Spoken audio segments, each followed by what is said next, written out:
선생님, 저는 시간이 없어서 운동을 할 수가 없어요 그랬죠. 우선 메타프레임 이야기해 주세요. 아, 저요? 네. 당신은 시간과 여유가 많은 사람만이 운동을 한다고 생각하시는군요. 네, 뭐 비슷합니다. 저도 이렇게 했어요. 당신은 좋은 조건을 가진 사람만이 원하는 활동을 할 수 있다고 믿으시는군요. 예. 좋아요. 실제 전략. 실제적으로 2번이요. 네. 실제적으로 얼마나 시간이 없으면 운동도 할 시간이 없을까요? 구체적으로 시간이 없다는 것을 어떻게 알 수 있을까요?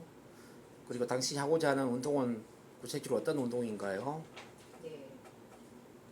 비교하세요. 제가 한 거하고. 네. 그 다음 세상 모형. 어떤 사람들은 아침에 조금 시간을 내서 운동하시는 분도 계십니다. 그것도 좋고요. 자, 시간관리 전문가의 의견을 빌리자면 성공적인 사람들은 시간이 없음에도 불구하고 철저한 자기관리를 통하여 틈틈이 운동을 하고 있답니다. 네. 네. 자, 되돌려주기 합니다. 네. 시간이 없으시다니까 평생 운동을 못 하겠군요. 그리고 이거는 좀 부정적인 거고요. 그 말을 그 사람한테 적용시켜 주는 거거든요. 네네. 그거는 조금은 좀 부정적인 게 너무 많죠. 이제 그런 말씀을 하시니까 네. 시간을 내는 것이 더욱 힘들어지는 법입니다. 그래서 시간을 내서 일부러 내서 운동을 하시면 되겠군요. 아니요, 그거까지는 아닌 건 아니에요. 아니죠. 그 말을 그 사람이 적용시켜 주는 거니까 네. 이거는 제가 한 게 더 맞을 것 같아요. 네. 그런 말씀을 하시니까 시간을 내는 것이 더욱 힘들어지는 법입니다. 틀 바꾸기 한번 해보세요. 틀 바꾸기. 역사적으로는 시간이 없다고 하시지만 옛날에는 못 먹고 살던 시절에도 의무적으로 새마을 운동 시간에 일어나서 체조하고 열심히 운동하고 열심히 운동하던 시절이 있었습니다. 좋아요. 뭐 그렇게 해도 네, 좋고. 옛날에는 그랬다고. 네, 좋아요. 미래적으로는 네. 네. 다른 공부 시간과 운동 시간을 바꿔서 하는 것도 예. 그러면은 시간이 없다 있다 그걸 떠나서 운동도 할 수 있고 건강도 할 수 있어서 큰 도움이 될 것 같아요. 자, 제가 한 거 보면 역사적으로 보면 시간이 없음에도 불구하고 철저한 자기 관리를 통하여 운동하는 습관을 만든 분들이 많이 있었답니다. 네. 그리고 이제 미래로 보면 미래의 성공한 시점에서 되돌아본다면 시간이 없음에도 불구하고 시간 틈틈이 운동을 한 것이 건강하고 행복한 삶을 사는 초석이 되었다는 것을 알게 되실 겁니다. 네네. 네. 자, 중보의 위기에 보면 6번에 네. 시간이 있다 없다 중요한 게 아니라 운동을 어떻게 효율적으로 해야 되는 게 더 중요하지 않을까요? 시간이 없다라는 문제보다는 운동을 왜 해야 하는지 네. 동기부여를 받는 것이 더 중요하지 않을까요? 네. 자, 그 다음에 7번 결과는 단점으로는 부정으로는 그런 이유로 시간이 없다면 평생 운동 못 하실 것입니다. 그보다는 시간이 없다라는 이유로 계속 운동을 하지 않으면 네. 건강이 더욱더 나빠질 것입니다. 나빠질 것입니다. 이렇게 부정을 몰고 가는 거죠. 예. 이제 긍정으로 본다면 긍정으로는 지금 운동의 생각과 개념을 갖고 계시기 때문에 그러니까 지금의 운동을 해야겠다는 생각과 개념을 어쨌든 갖고 계시기 때문에 당신도 앞으로 운동을 건강하게 운동하실 수 있을 거라 생각이 듭니다. 저는 이렇게 썼어요. 시간이 없다라는 것을 알았으니 앞으로 시간 관리를 잘 하셔서 네.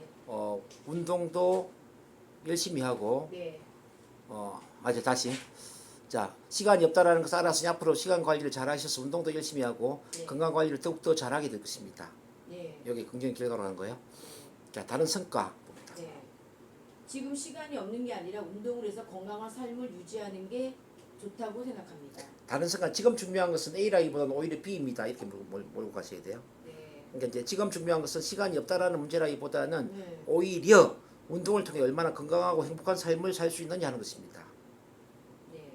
예, 이렇게 네. 바꿨어요. 그 다음에 9번 언유. 예. 뭔가 시도도 해보지 않고 그만둔다면 얼마나 후회스러울까요? 이건 언유적인 표현이 있기 때문에 네. 좀 아까 우리 메타포 배웠잖아요. 메타포 네네네. 비유적인 표현을 해야 돼요. 네. 저는 이렇게 썼어요. 시간이 없기 때문에 사자가 네. 사냥하는 것을 포기할까요?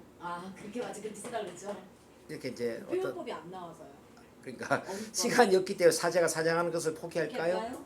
아니요. 포기 안 하죠. 포기 안 하죠. 그런 것처럼 시간이 있기 때문에 자기 생명과 지킬 때 운동을 포기해야 되는 이 말이지. 네. 자, 그다음 재정의 10번 봅니다.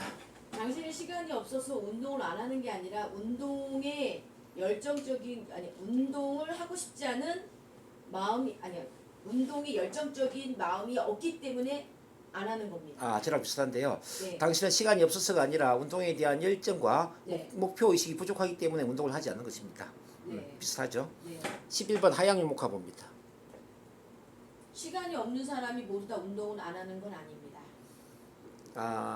저기가 시간이 없다는 걸 조금 구체적으로 쪼개주는 거예요. 네. 그러니까 예를 들어서 우리 유담수 선생님한테 맞춰준다면 네. 상담과 강의 일정이 바쁘다고 해서 네. 운동을 하지 않는다는 것은 이해가 되지 않습니다. 예. 그렇게 또 이쁘게 표현하네요. 예, 시간이 없다는 건 이제 상담과 강의 시간이 일정이 바쁘기 때문에 이제 이렇게 됐죠. 네. 자, 상향으로 봅니다. 상향. 상향. 네. 상향은 이거는 좀 제가 좀 잘 못 쏘겠더라고요.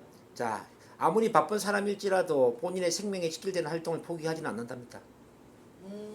자, 그렇죠. 여기 아무리 바쁜 사람일지라도 시간이 없다는 건 바쁘다는 이야기죠. 바쁜 네, 사람일지라도 운동을 하지 않는다는 거. 자, 네. 자기 생명에 직결되는 활동을 직결되는 포기하지는 않는다. 그러니까 생명에 직결되는 활동을 운동이라고 표현한 거지. 네. 운동보다 더 포괄적인 게 뭐냐면 생명에 직결되는 활동. 다시 네. 한번 봐봐요. 아무리 바쁜 사람일지라도 본인의 생명에 직결되는 활동을 포기하지는 않는답니다. 느낌 어때요? 좋아요. 좋죠? 자, 반대 예로 갑니다. 예. 반대에도 그것도 같습니다. 자, 고 정주영 회장도 많이 바빴지만 항상 새벽 4시에 일어나서 운동을 했다고 합니다. 네. 실제 이야기예요. 네. 고 정주영 회장은 새벽 4시에 일어나면 오늘 할 일을 생각하면 가슴이 뛰었어. 저도 이것도 그거 똑같이 썼던 것 같아요. 바쁜 커리어먼도 자기의 건강 관리 때문에 새벽 일찍 일어나서 건강 관리 먼저 시작했다고 합니다. 그렇죠. 뭐 그렇게 쓰시면 돼요. 네. 13번 의도합니다. 당신의 질량을 위해서 일을 줄이고 나에게 힐링 건강을 찾아서 앞으로 해보는 것도 나쁘지 않을 것 같습니다. 그 사람 의도를 읽어줘야 돼. 그 사람이 어떤 의도를 가지고 그 말을 하는지. 그러니까 당신은 시간 관리도 잘하고 운동도 잘해서 건강한 삶을 살고자 하시는군요. 네. 이걸 읽어줘야 돼. 오케이. 쭉 어째 비교해봤는데 제가 쓴 거하고 선생님 쓴 거. 아무래도 틀리죠. 저는 모르겠어요. 잘 그냥 이거- 어떻게 쓴 거예요. 이거 쓴 거 내가 그대로 카톡에다 올려드릴게요. 네네. 그 보고 다시 한번 비교해봐요. 네. 자, 우리 약사님 이제 1번. 난 너무 어려운 환자이기 때문에 치료를 할 수가 없어. 1번 뭐라고 했어요? 메타프레임. 당신은 어려운 환자는 자신은 고칠 수 없다는 생각을 갖고 있어서 그런 말씀하시는군요. 저는 이렇게 썼거든요. 당신은 완벽하게 치료를 해야 한다는 자신만의 생각이 강해서 그런 생각을 하시는 것 같군요. 그게 더 나아요. 완벽하게 치료를 해야 된다. 그 생각이 또 그분 성향이 또 되게 완벽주의. 그래서 그걸 읽어주는 거지. 완벽하게 치료를 해야 한다는 자신만의 생각이 강해서 그런 생각을 하시는 것 같군요. 자, 실제 전략 못 봅니다. 이 전략은 얼마나 많은 지식이 있어야 그 난치성 질환 환자를 치료할 수 있는 건가요? 그것보다는 구체적으로 그분은 어떻게 어려운 환자라는 말씀인가요? 이제 그 사람이 어려운 환자라고 하니까 어려운 환자라는 구체화시켜야 되지. 구체적으로 그분은 어떻게 어려운 환자라는 말씀인가요? 어려운 환자라는 걸 어떻게 알 수 있을까요? 이렇게 물어야죠. 자, 3번요. 세상 모형. 어떤 약사님의 경우에 어려운 환자분이지만 자신이 가지고 있는 전문 지식을 활용하여 치유한 케이스도 많습니다. 네, 비슷한데요. 진정한 치료사는 아무리 어려운 환자라 할지라도 생명을 살리고자 하는 사명감으로 치료를 절대로 포기해서는 안 된다고 합니다. 자, 오케이. 그런 그 상과 반대되는 의견을 이제 제시를 하는 거죠. 자, 4번에 되돌려주기.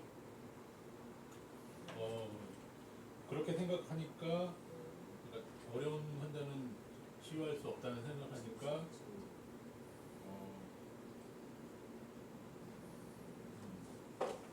당신은 그 치유하고자 하는 생각조차도 할 수 없는 것입니다. 오케이, 이제 비슷한데요. 당신의 그 생각이야말로 치료를 포기하게 만드는 생각이군요. 어때요?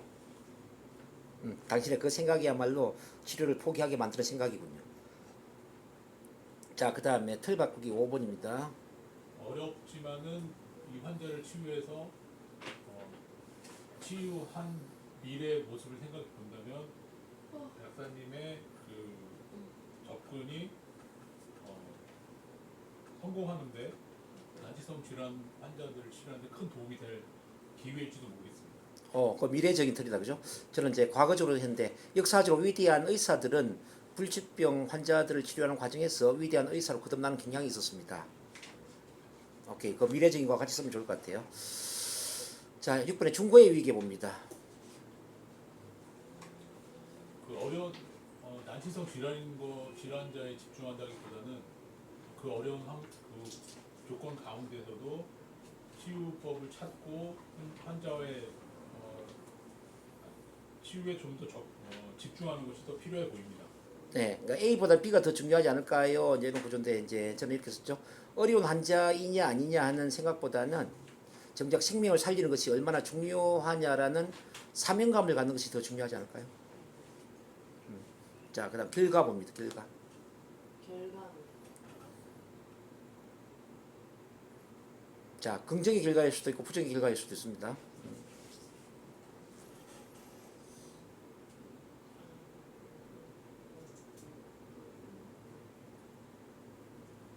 난치성 질환자를 접근할 때 긍정적인 효과를 긍정적인 생각을 가지고 접근한다면 어려워 보이는 환자라도 충분히 치유의 가능성이 열리는 부분입니다. 오케이, 긍정의 결과. 부정의 결과는 안 썼습니까? 오케이, 제가 쓴 건 이렇습니다. 어려운 환자를 치료하는 과정에서 당신은 더욱더 위대한 치료사로 거듭나게 될 것입니다. 이게 긍정의 결과고, 부정의 결과는 당신이 어렵다고 해서 포기한다면 앞으로 당신의 치료사로서의 역량은 더욱더 줄어들게 될 것입니다. 이건 이제 부정의 결과가 되겠죠. 자, 8번 다른 성과 봅니다. 다른 성과. 모두 타당한 것. 지금 당신에게는 어려운 난치성 질환 환자를 치유한다는 것보다 사실 더 중요한 것은 그런 환자도 진정한 사랑을 가지고 치유해야겠다는 그 마음이 더 중요한 것 같습니다. 그는 그렇게 하면 그 중고의 위기가 되는 것이고, 중고의 위기가 다른 성과는 다른 게 지금 중요한 것은 A라기보다는 오히려 B입니다. 이렇게 구조로 가는데요. 지금 중요한 것은 어려운 환자이냐 아니냐가 아니라 진정한 치료사로서의 역할이 무엇이냐 하는 것입니다. 역할이 무엇이냐라는 것이다. 그러니까 화제를 완전히 전환을 시켜버린 거죠. 자, 언유 9번 언유 봅니다.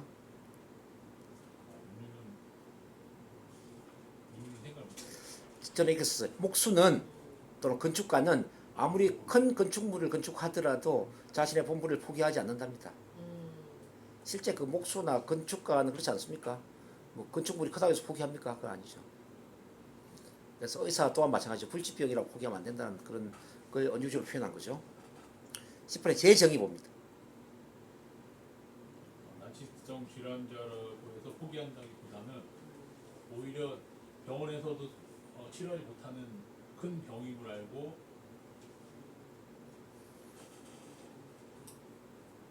병원에서 치유하지 못하는 질환이니까 더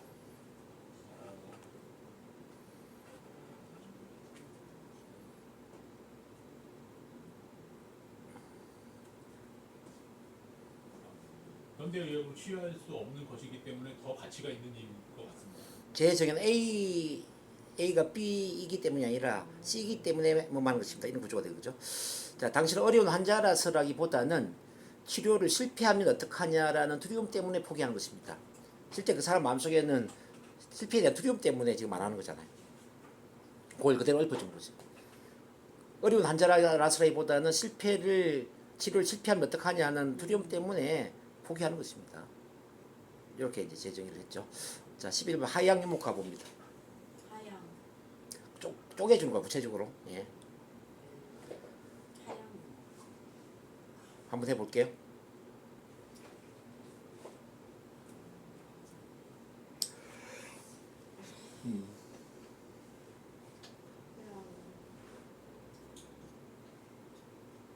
이 그때 은근히 어려워. 저 따져주는 거죠. 따져주는 거예요. 예를 들어 난치성 질환을 진행 정도에 따라서 접근할 시도도 안 해.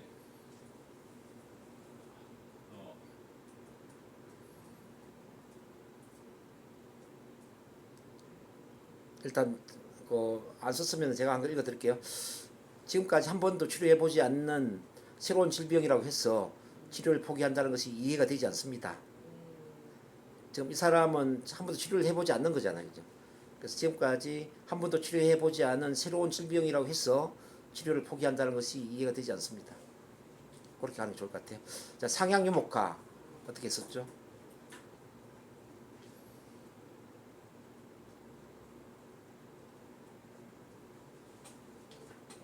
꼭 이 난치성 질환을 치료한 경험이 있는 약사님만이 그 병을 치료할 수 있다는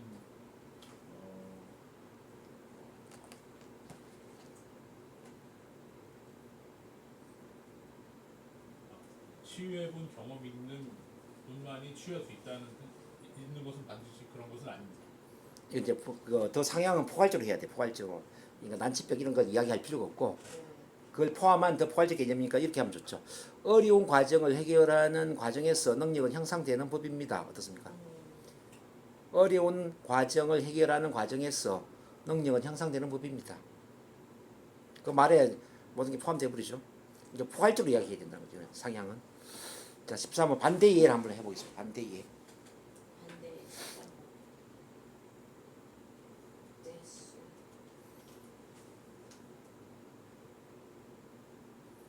자, 그 예를 들어 불치병을 치료를 하면서 위대한 뭐 치료사로 거듭난 예를 한번 이야기하면 좋겠죠.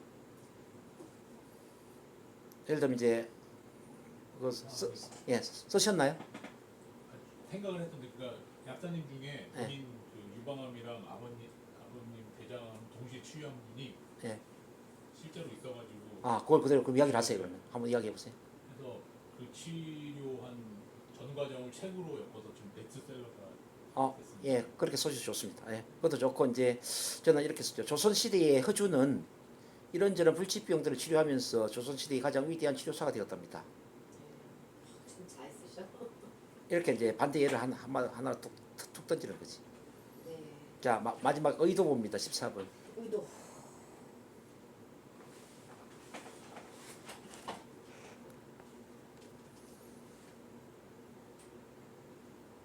이 사람은 이제 사실은 그 불치병까지도 완벽하게 치료하고자 하는 의도가 있는 거 아니에요? 근데 자기가 자신이 없는 거잖아. 그렇죠? 그러니까 이렇게 읽어보죠.